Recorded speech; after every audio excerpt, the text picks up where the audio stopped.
Yo, halo semua, kembali lagi bersama gue Fatrip Nohamdi di channel Bang Fatri tentunya. Dan seperti judulnya, di video kali ini gue akan sedikit membahas Manga Black Clover chapter 260. By the way, sebelum kita masuk pembahasan, gue mau ngingetin lagi nih, buat kalian semua yang belum subscribe dulu guys. Please, subscribe. Kalau udah subscribe, jangan lupa nyalain bell notification-nya, oke? Biar nggak ketinggalan video-video baru dari gue. Mantap. Jangan lupa share ke teman-teman kalian juga. Share ke grup-grup kalian, pokoknya biar banyak anime lovers atau wibu yang tahu tentang channel ini. Mantap. Oh ya, gue mau ngingetin, by the way, minggu ini Manga Black Clover lagi libur ya guys. Dan ntar niatnya jam 4 gue mau upload video lagi teori tentang Asta sama Dante. Oke, jadi sebelumnya kita tahu Asta dengan kekuatan True Devil Power-nya dan dengan sedikit bantuan dari Kapten Yami yang meminjamkan katananya mampu menebas Dante hingga membuat Dante tidak sadarkan diri. Nah, karena Dante sudah tidak sadarkan diri, seharusnya pada chapter kali ini menjadi chapter kemenangan bagi Black Bulls. Tapi apakah benar di chapter kali ini Black Bulls akan merayakan kemenangan mereka atau malah justru akan ada masalah baru? Sabar dulu guys, karena seperti biasa di sini gue mengumpulkan beberapa poin-poin penting dan kejadian menarik yang bisa kita bahas di pembahasan kali ini tentunya. Kalau gitu langsung aja yang pertama, Dante benar-benar kalah. Oke, jadi seperti yang kita lihat di awal chapter, di sini telah terkonfirmasi bahwa Dante sudah benar-benar tidak sadarkan diri. Yang itu artinya Dante sudah kalah di sini guys. Di saat yang bersamaan pun, kekuatan True Devil Power milik Asta sudah selesai. Fisik Asta pun juga sudah terkuras, sehingga tubuhnya tidak sanggup lagi untuk berdiri. Dan Asta pun mulai jatuh. Nah, Asta yang mulai jatuh tersebut terlihat ditangkap oleh Kapten Yami. Dan di sini juga terlihat Kapten Yami memuji Asta karena telah melakukan pertarungan dengan baik. Di kejauhan pun, Finral dan Vanessa juga mulai bergegas menghampiri Kapten Yami dan Asta, sekaligus memuji betapa fantastisnya pertarungan mereka. Gak cuma itu aja guys, di sini juga terlihat bahwa Gauss pun juga telah bangun dari pingsannya. Gray pun merasa senang melihat Gauss yang telah pulih. Bahkan saking senangnya si Gray ini, dia sampai nggak sadar kalau dia telah memeluk Gauss guys. Wah, ada sip baru nih. Ya pokoknya pada awal-awal chapter ini, kita diperlihatkan betapa senangnya Black Bulls merayakan kemenangan mereka guys. Ya wajar aja sih ya mereka senang, soalnya musuh yang mereka lawan pun levelnya udah gila. Mereka udah beberapa kali hampir mati. Tapi sayangnya kesenangan mereka cuma ada di awal chapter aja guys. Kenapa bisa begitu? Sabar dulu guys, kalian harus tonton pembahasan ini sampai habis, oke? Lanjut yang kedua, Dante masih hidup. Oke, jadi saat Black Bull sedang merayakan euforia kemenangan mereka, di sini Kapten Yami tiba-tiba memberikan Asta kepada Finral dan segera berjalan menuju Dante. Sontak itu membuat Finral bingung dong dan bertanya, "Ada apa ya Misan?" Dan di sini Yami berkata, "Bahkan selagi dia sekarat, kita harus mengikat orang itu dengan erat." Maksud perkataan Yami di sini adalah Dante guys. Nah, dari narasi tersebutlah kita juga tahu keadaan Dante saat ini guys, yaitu dia sedang sekarat. Dan yang namanya sekarat itu berarti dia belum mati. Jadi telah terkonfirmasi ya bahwa Dante masih hidup, dia cuma sekarat aja. Tindakan Kapten Yami untuk mengikat Dante sebenarnya udah benar guys, udah tepat. Karena kan walaupun Dante sekarat ya, mereka nggak tahu kemungkinan apa yang bakal terjadi. Entah si Dante-nya punya kekuatan lain atau dia tiba-tiba bisa kabur, kan nggak ada yang tahu. Makanya di sini Kapten Yami memiliki inisiatif untuk mengikat Dante, sekaligus membawanya ke kerajaan Clover nanti untuk dijadikan tahanan. Tapi guys, yang terjadi di sini justru berbeda dengan apa yang mereka harapkan. Ya, di saat detik-detik Kapten Yami ingin mengikat Dante, tiba-tiba ada sosok lagi yang muncul di samping Kapten Yami. Siapakah sosok tersebut? Kalau gitu, langsung aja kita ke pembahasan yang ketiga. Kemunculan Zeno. Ya, jadi sosok yang gue bilang tadi tiba-tiba muncul di samping Yami adalah Zeno guys. Ya, tiba-tiba Zeno Zocrates muncul di samping Kapten Yami dan seketika menyerang Kapten Yami dengan sihir tulangnya, sehingga di sini Kapten Yami tidak bisa bergerak. Lagi pula ya guys, baik fisik maupun kekuatan sihir Kapten Yami itu sudah habis akibat pertarungan sebelumnya. Jadi wajar aja kalau di sini Kapten Yami nggak sempat menghindar atau bahkan melawan guys. Karena memang udah capek banget gara-gara pertempuran sebelumnya. By the way, si Zeno ini muncul dari sebuah portal hitam. Dan diindikasikan atau kemungkinan portal hitam ini adalah sihir iblis milik Zeno. Karena kan sejauh ini cuma Zeno aja yang sihir keduanya belum kita ketahui guys.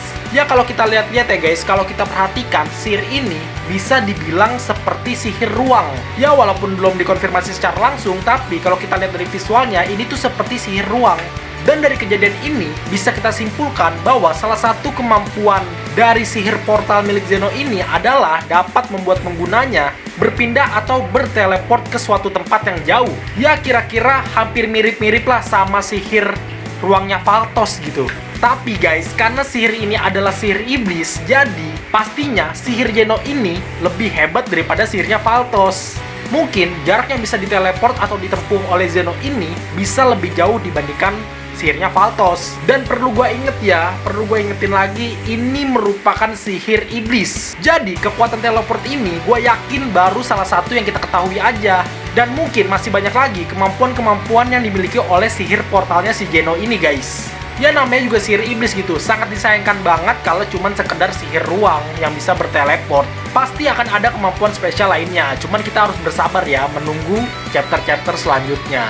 Kedatangan Zeno ini tentunya mengagetkan para anggota Black Bulls, terutama Finral. Dan seketika Finral heran dan bertanya, siapa pria itu? Tapi nggak pakai lama, di sini Finral langsung sadar bahwa Zeno juga sedang membawa Kapten William guys. Nah, dari sini Finral langsung ingat bahwa Dark Riot membutuhkan sihir pohon dunia dan juga sihir kegelapan untuk menciptakan pohon klipot. Nah, dari sini si Finral langsung sadar nih kalau ternyata pria ini merupakan salah satu anggota Dark Riot. Kedatangan Zeno ini diakibatkan karena dirinya merasakan adanya fluktuasi atau pergerakan mana yang membuat dirinya khawatir. Jadi dia datang untuk memeriksanya. Dan ternyata tempat yang didatangi adalah tempat di mana adanya Dante dan juga Black Bulls guys. Ya bisa gue bilang ini apes bagi Black Bulls karena kemenangan yang mereka rasakan itu tidak berlangsung lama. Tiba-tiba musuh yang sama kuatnya muncul gitu aja. Di sini pun kita juga melihat adegan di mana Zeno mengangkat Dante. Dan di sini terlihat bahwa Zeno merasa kecewa kepada Dante karena si Dante ini kalah. Padahal si Dante ini adalah ketua dari Dark Riot guys. Ya bahasa gampangnya si Zeno ngomongnya kayak gini, lu yang banyak obong tapi lu yang kalah.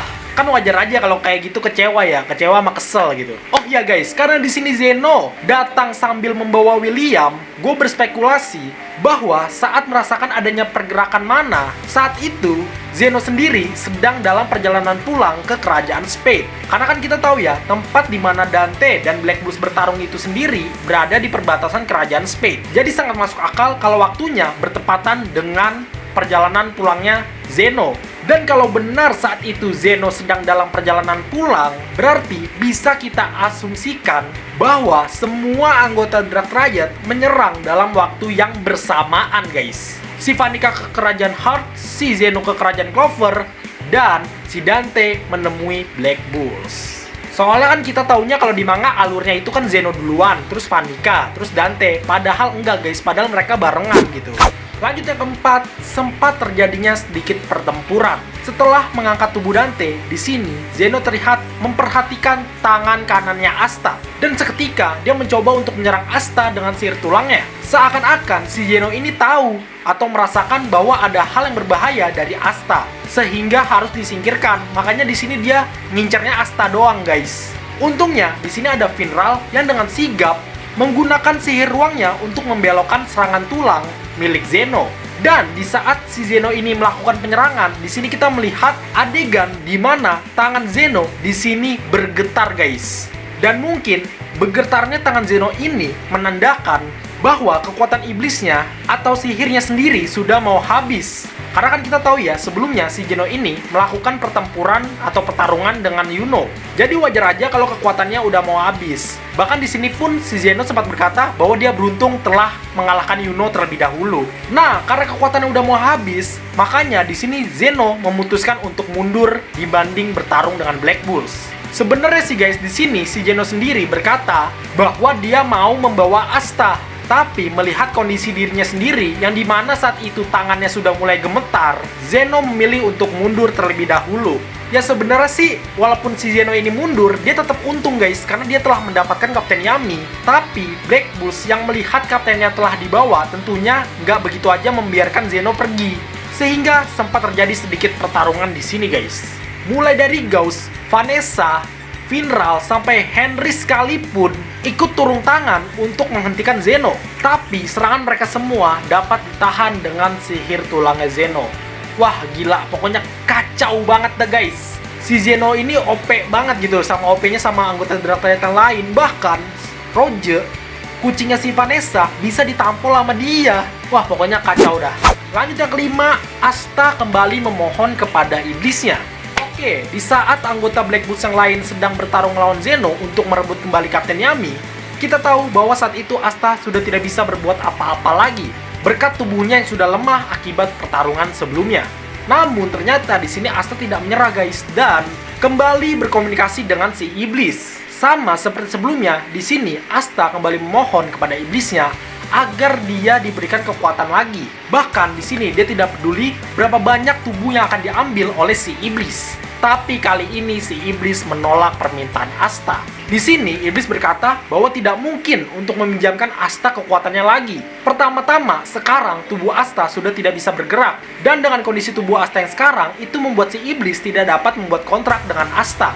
Dan itu semua karena Asta lemah. Nah, dari perkataan si iblis ini bisa kita simpulkan bahwa kemungkinan syarat untuk melakukan sebuah kontrak adalah tubuh penggunanya atau devil house-nya harus segar bugar atau sehat guys. Dalam keadaan sehat. Kalau lagi keadaan bonyok kayak gitu, lemes kayak gitu, mungkin akan sangat membahayakan devil house-nya sendiri. Oke, kita lanjut ke cerita manga. Sontak, perkataan si iblis itu seakan-akan menjadi serangan mental bagi Asta. Bisa kita lihat ekspresi Asta yang menandakan betapa desperesinya Asta saat itu guys. Tapi seperti yang gue bilang tadi, dari perkataan si iblis ini bisa kita simpulkan bahwa saat ini tubuh Asta tidak bisa menangani atau menampung kekuatan iblis. Sehingga sebuah kontrak tidak bisa dilakukan guys. Tapi banyak juga dari para fans yang berpendapat bahwa sebenarnya bisa aja si iblis ini memberikan kekuatannya kepada Asta. Tapi balik lagi, itu jika si iblis ini memaksakan memberikan kekuatannya kepada Asta di saat keadaan Asta sedang sakit, sedang bonyok, itu bisa sangat membahayakan devil house-nya sendiri. Dan kemungkinan terburuknya bisa aja menyebabkan kematian bagi devil house-nya guys. Nah, kalau teori atau pendapat ini benar, jadi ada kemungkinan bahwa si iblis pun sebenarnya tidak mau kalau sampai Asta mati. Dan mungkin jika Asta meninggal atau kenapa-napa, itu juga akan berefek kepada iblisnya guys.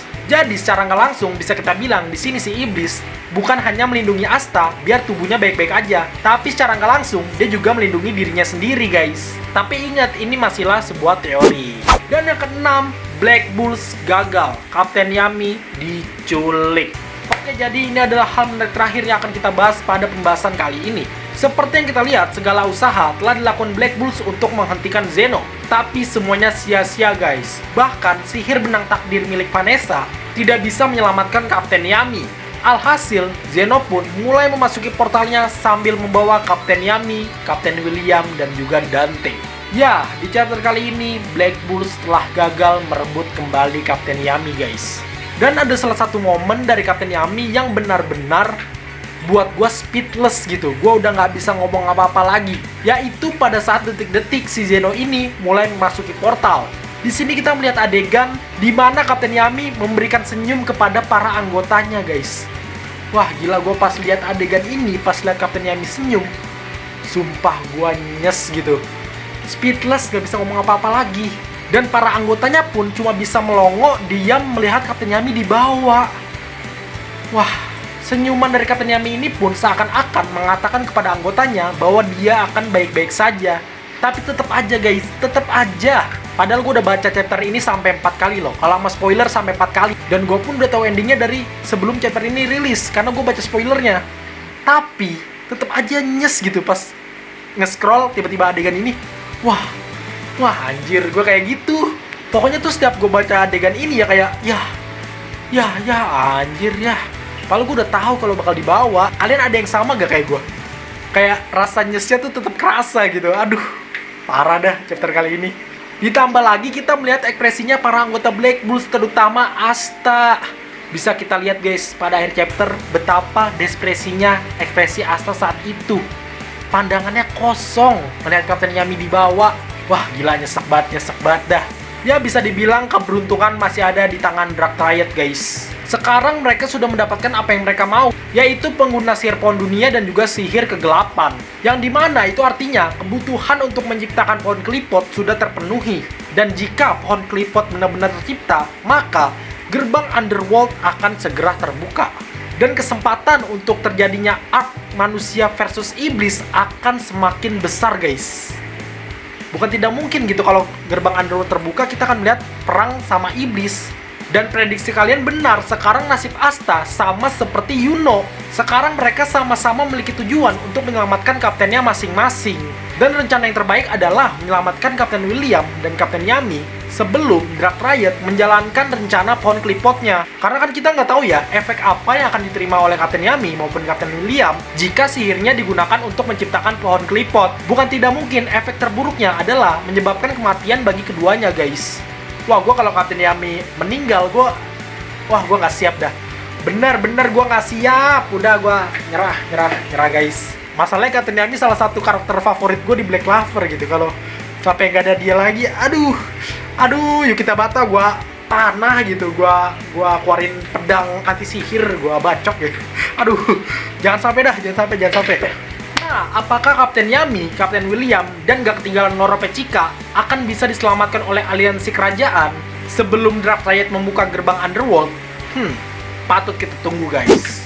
Ya, itu aja sedikit video pembahasan gue tentang manga Black Clover chapter 260. Terima kasih telah menonton video ini. Jika gue ada salah kata, mohon maaf, dan sekiranya ada yang kurang bisa kalian sendiri di kolom komentar, oke? Dukung terus channel Bang Fatur dengan cara di subscribe, karena dengan subscribe itu artinya kalian sudah berpartisipasi dalam mengembangkan channel ini, dan gua pun juga makin semangat bikin video ke depannya. Kalau udah subscribe, jangan lupa nyalain bell notification-nya, oke? Jangan lupa untuk like and share juga. Terus gak ketinggalan follow IG gua di @fatur1998 tentunya. Pokoknya stay tune terus, tunggu video selanjutnya, dan terima kasih. Dadah.